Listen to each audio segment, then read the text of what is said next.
Aujourd'hui on se retrouve dans une nouvelle vidéo. Donc je suis dans la chambre de Léo, donc elle est en plein aménagement, etc. Donc c'est pour ça que ça résonne un tout petit peu. Je vais vous expliquer comment on fait le prénom. Vous savez que j'ai dans la chambre de Liam le prénom au mur avec la laine. Vous avez été nombreux et nombreuses à me demander comment est-ce que je faisais ceci. Donc j'enlève un petit peu ce qui restait sur le mur. Parce qu'en fait, la chambre de Léo était anciennement le dressing, garde de chaussures, etc. de Kevin, donc Kevin qui est mon conjoint. Aujourd'hui, je viens vous filmer cette petite vidéo explicative pour vous expliquer en bref, en espérant que ce soit pas trop long, mais soit assez compréhensible quand même. Ce sera sur tout le mur qui a, hop, je vous tourne juste ici.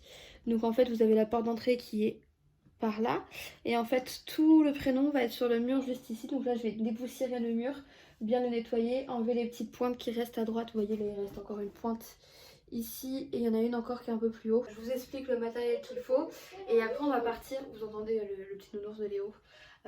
Et ensuite on va partir sur l'explication de déjà comment je fais les lettres, de quelle taille je les fais. Après tout dépend de la taille de votre mur, du nombre de lettres dans le prénom.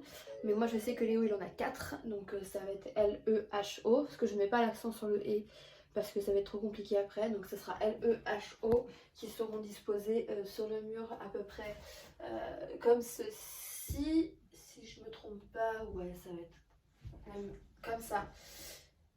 Un peu plus grand, voilà, ça va être comme ça. Je fais vraiment ça en fait à l'imagination, hein. Je ne mesure pas à l'avance. Mais moi je sais que ça va être comme ça à peu près L-E-H-O. Et après ce sera des ficelles qui partiront à droite et à gauche. Alors comme matériel vous avez besoin de laine. Alors moi c'est la laine que j'achète chez Zeman à 99 centimes. J'en prends toujours 2 pelotes au cas où. Comme je vous ai dit, après ça dépend du nombre de lettres que vous avez, la taille de votre, la taille de votre mur, etc. Moi je sais que j'en prends toujours 2, on sait jamais. Je sais que j'en ai besoin généralement que d'une, mais j'aime bien en avoir une en rab. De toute façon elle coûte que 99 centimes, donc c'est rien du tout. Vous avez besoin d'un marteau, bien évidemment, pour mettre les pointes. 2 pointes, alors tout dépend de la taille de votre mur encore une fois. Et vous pouvez prendre des pointes de taille différentes. Moi je sais que pour le mur que j'ai là, ça va être des toutes petites pointes. Alors je sais pas si vous voyez bien. Des toutes petites pointes comme ceci. Mais sinon, si vous avez un mur un petit peu plus robuste, vous avez les plus grosses pointes comme celle-ci. Moi je vais prendre les plus petites. D'un crayon à papier, ne surtout pas écrire au stylo sur le mur. Le crayon à papier c'est mieux, hein. Après vous pouvez gommer si vous voyez qu'on voit encore à travers. Une règle, équerre, enfin ce que vous voulez pour tracer et bien sûr mesurer, pour que ce soit tout à la même taille. Et puis c'est tout, c'est tout ce que vous avez besoin. Donc je sais pas si ça va être assez explicatif, si vous allez assez bien comprendre. Je vais tourner la caméra pour bien vous expliquer. Bah ouais mon chat, on est d'accord. On se retrouve de ce côté-ci du mur pour commencer déjà par la lettre L, savoir à peu près où je vais les centrer, quelle taille les lettres vont faire. Comme je vous ai dit, ça dépend la taille ça dépend des nombres de lettres que vous avez dans le prénom et la taille de votre mur aussi surtout, parce que si vous écrivez un prénom trop grand et que vous ne pouvez pas faire partir les ficelles à droite et à gauche, c'est un peu dommage. Je vais essayer de voir en 20 cm en espaçant entre les deux lettres de 6 cm. Hop.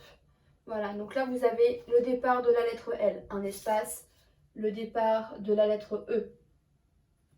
Voilà, et vous recommencez ainsi de suite, l'espace, etc. On est sur la lettre L, donc on va tracer déjà le trait de la lettre L, donc vous savez comment on fait une lettre L. Après, si vous avez vraiment du mal à faire directement sur le mur comme je fais, vous pouvez déjà vous faire un modèle par exemple sur un papier. Si vous ne savez pas comment vous allez pouvoir dessiner vos lettres, etc., vous mettez directement sur un papier. Ou alors vous écrivez sur le mur et après vous gommez, hein, c'est du crayon à papier. Alors, donc on va partir ici déjà pour la lettre L. Je vais tracer mon premier trait. Ensuite, donc, je vais faire 22 cm de longueur et je pense qu'en hauteur, on va partir sur du 20-25. Donc là, je suis en 20. Hop. Il faut surtout que ce soit bien droit. Donc si vous n'y arrivez pas à faire comme moi, prenez, vous savez, les trucs avec la petite bulle à l'intérieur, pour que vous soyez bien droite. Je sais plus comment ça s'appelle, mais je pense que vous devez voir de quoi je parle. Alors là je trace un peu plus haut. Je dois je vais avoir un 25 cm. Donc là je suis à 20 et 25. Voilà, donc là vous avez le début de la lettre L. Voilà. Vous remontez ici. Alors vu que la lettre fait 25 cm, pour la taille, vous savez, un L c'est comme ceci. Et nous on va faire en gros cube. Donc la lettre là, elle va partir. Vous entendez Léo? On part sur 5 cm ici. Hop.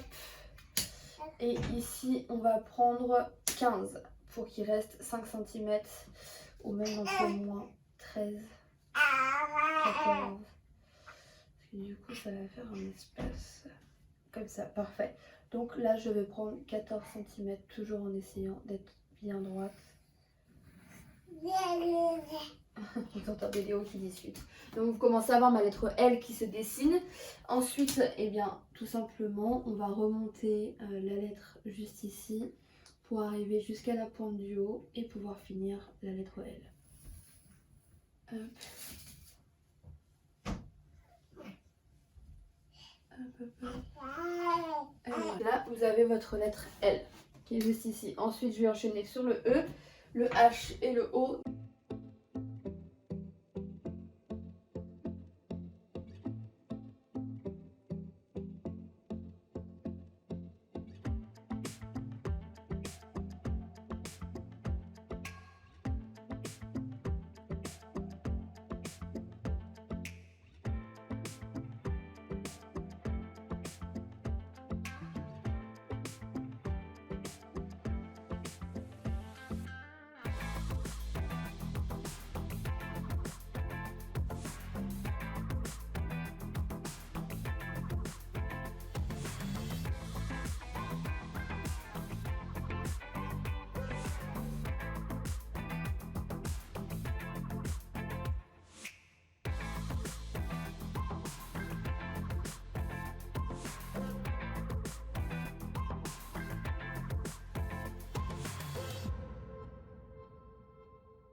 Alors, pour les points, bon, moi je prends un truc parce que je suis trop petite, comme je vais faire des points en haut, et que je suis trop petite, du coup j'ai besoin de ça. Comme je vous ai dit, vous placez les points où vous le souhaitez, en fonction de là où vous voulez mettre votre laine. Donc moi le prénom il est là, donc moi je vais mettre un point assez haut ici, donc c'est là où vous allez mettre vos pointes en fait. Je vais en faire partir un ici, je vais en mettre un ici. Un peu plus près, donc ici. C'est selon votre imagination en fait, vous faites comme vous voulez avec votre imagination. Ensuite, je vais en faire partir un ici, je redescends.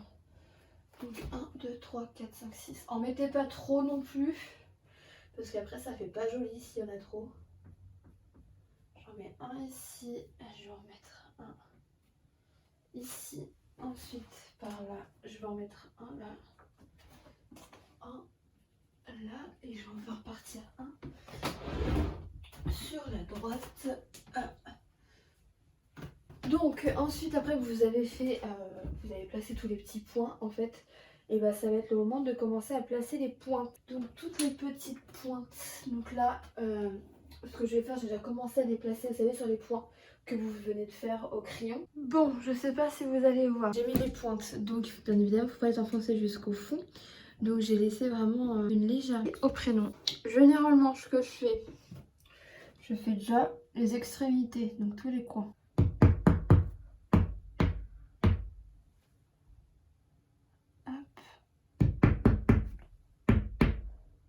Donc une fois que les extrémités sont faites, là je vais en mettre une, deux, deux. Alors de faire ça, c'est vraiment l'étape la plus longue. Vraiment de faire les lettres, de pointer les lettres. Mais une fois que les lettres sont pointées au niveau de la laine, après ça va beaucoup plus vite. Bon, je pense que vous avez compris le concept, comment ça fonctionne. Je vais faire les autres lettres. Alors, je commence à faire en fait un petit nœud avec ma laine léger pour pas qu'il y ait de trop grands fils. De toute façon, après l'excédent de fil, vous pouvez le couper. Hop, et je viens, voilà, l'attacher à ma première pointe. Je serre bien, sans trop tirer non plus, pour pas que le fil, en fait, le fil comme il est fin, il faut pas que le fil se casse. Une fois que j'ai fait ça, je vais partir en haut, je vais redescendre et en fait vous voyez que je pars en haut. Quand je redescends, hop, je tourne une fois autour et je remonte. Hop, hop, voilà. En fait c'est juste pour bien fixer votre laine à la pointe pour pas qu'elle parte en fait par la suite. Alors moi j'ai laissé le crayon en papier en dessous parce que ma laine est assez foncée entre guillemets. Et vous voyez je recule à chaque fois pour que la laine touche bien le mur. De toute façon les pointes vont être remplies. Moi je laisse le crayon parce que ma laine est foncée. Mais si votre laine est plus claire, effacez le crayon papier. De toute façon après le crayon papier vous n'en avez plus besoin puisque vous avez mis vos pointes. Donc ensuite on va continuer. Hop, hop. Donc là, vous avez commencé votre première lettre. Hop. Donc vous avez commencé comme ceci. Là, j'ai commencé à faire ma première ligne de mon L. Donc je vais commencer à vouloir partir en fait vers le haut ici. Donc je vais faire 2 allers-retours comme ça. Après, je ne vais pas retomber sur cette pointe-là, mais celle-ci. Hop. Donc, comme je suis petite, aidez-vous d'une chaise, un escabeau, ou prenez quelqu'un de plus grand. Donc vous voyez que j'ai mis, en fait, je suis partie de ma pointe là. Je suis remontée ici, je retourne. Et je pars sur ma pointe là-bas. Je retourne sur ma pointe de départ. Je retourne. Hop, je reprends la laine. Je retourne sur cette pointe là-bas. Mais je repars pas sur cette pointe-là. Je vais repartir sur celle-ci. Ensuite, je repars. Je retourne. Et je vais enquiller sur mon L. Pour en fait faire le trait du L ici. Une fois que j'ai repris ma pointe ici, je vais partir un coup ici, un coup là. Je repars et je reprends ici. Et je repars ici. Et après, c'est comme vous le sentez. Vous faites autant d'allers-retours que vous voulez. Vous prenez la pointe. Hop là. Je suis encore trop petite. Vous prenez la pointe que vous souhaitez, bien évidemment. Vous voyez? Hop.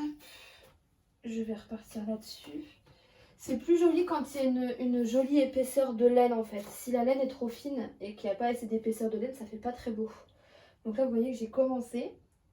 On va retomber là-dessus. Je vais repartir là, là. Et j'enquille un peu ici. N'oubliez toujours pas des fois de temps en temps de faire des tours autour de votre pointe. Hop.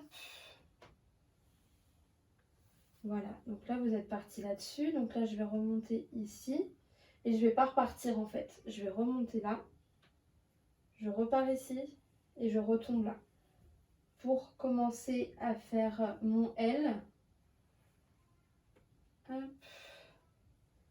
J'enfonce bien au fur et à mesure ma laine pour qu'elle aille bien vers le fond. Hop. Et j'enquille toujours sur mon L pour continuer quand même ma lettre L. Hop. Vous allez vous dire, mais oui, mais t'es pas monté en haut. Je vais vous faire voir après pourquoi je ne suis pas montée en haut. Tout simplement parce que regardez. Hop. Donc je continue un peu de mettre de l'épaisseur ici pour qu'il y ait quand même une petite épaisseur et que ça fasse joli, vous voyez. Donc là vous avez formé votre L déjà. Hop. Et là je vais partir sur ma pointe du bas et je vais repartir sur ma pointe du milieu du L. Vous voyez. Hop. Je tourne un petit coup. J'enfonce ma laine pour pas qu'elle se barre de ma pointe. Hop. Et là je vais partir en bas, remonter ici. Hop. Et en faisant mon L ici, et ben en fait ce que je vais faire, je vais pas retomber toujours sur mon L. Une fois que j'ai fait quelques épaisseurs ici, je vais tomber mais sur mon E. Vous voyez, il faut surtout pas raccorder les deux là entre eux. Le raccord de vos lettres par rapport aux pointes, c'est quand vous descendez. Jamais vous mettez un raccord ici parce que du coup l'espace que vous avez mis entre les deux lettres ne sert strictement à rien. Donc une fois que vous avez fait ça, vous êtes parti sur le E. Alors, je ne sais pas si vous voyez bien parce que je suis devant. Je vais descendre. Voilà, vous êtes parti sur le E. Donc vous commencez votre épaisseur. Hop, vous remettez bien une petite note d'épaisseur ici pour que ça fasse plus joli. Vous voyez? Hop. Et je pars ici, je reviens là, je repars et je fais mon épaisseur et après je vais lâcher ici et après c'est ainsi de suite, clouc clouc clouc clouc clouc, et vous faites tout votre prénom comme ça. Donc ce que je vais faire, je vais vous mettre en accéléré parce que si je reste à parler comme ça la vidéo, déjà je pense que là elle va être longue parce que j'ai essayé d'expliquer au mieux que je pouvais. Donc là ça va être assez long. Donc bah let's go, je vous mets en accéléré, hein. C'est parti.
Et voilà le résultat final. Alors moi je suis juste fan. Après ça dépend des goûts des gens, hein, mais moi j'adore. Je suis juste fan. C'est parce que c'est moi qui l'ai fait, hein. Mais j'adore juste cette décoration. Ça rend un cachet à la pièce. Ça évite de trop décorer la pièce. Ça rend un truc à la pièce. Moi j'adore. J'adore ça. Donc voilà ce que ça donne. Donc en gros j'ai dû mettre 1h30 à tout faire, donc à dessiner les lettres, à mettre les pointes et à faire la lettre. J'espère que vous avez bien tout compris. Si vous avez des questions, n'hésitez pas à me demander en commentaire si vous avez des trucs que vous n'avez pas très bien compris. J'essaierai de vous expliquer au mieux que je peux, mais voilà ce que ça rend. Bon là vous êtes à l'envers, mais voilà ce que ça rend. Je suis juste trop fan, donc pareil que comme dans la chambre de Diam, j'adore. Et je vais faire la même chose dans la chambre de ma nièce et de mon neveu, parce que j'adore juste faire ça, je trouve ça canon. Canon, canon, canon, et il faut vraiment avoir des petits doigts pour pouvoir le faire. J'espère que ça a été assez compréhensible pour vous, que vous avez bien compris comment ça fonctionnait. Donc si vous avez encore une fois des questions, n'hésitez pas à me le dire en commentaire, n'hésitez pas à me rejoindre sur mon compte Instagram. Je publie tous les jours sur mon compte Instagram. À vous abonner à ma chaîne YouTube, à mettre un petit pouce bleu si cette vidéo vous a plu. Et du coup oui, sur Insta, si vous reproduisez ça, envoyez-moi la photo. Hein, je la reposterai en story, et pourquoi pas faire une story à la une avec toutes vos créas que j'ai fait ici, enfin que j'ai fait et que vous avez reproduit. Donc voilà, moi je vous fais des gros bisous et je vous dis à bientôt dans une prochaine vidéo. Bye bye. Ain't nobody quite like you, got me falling through and through, straight to the top I'm tumbling, my roller coaster's rumbling.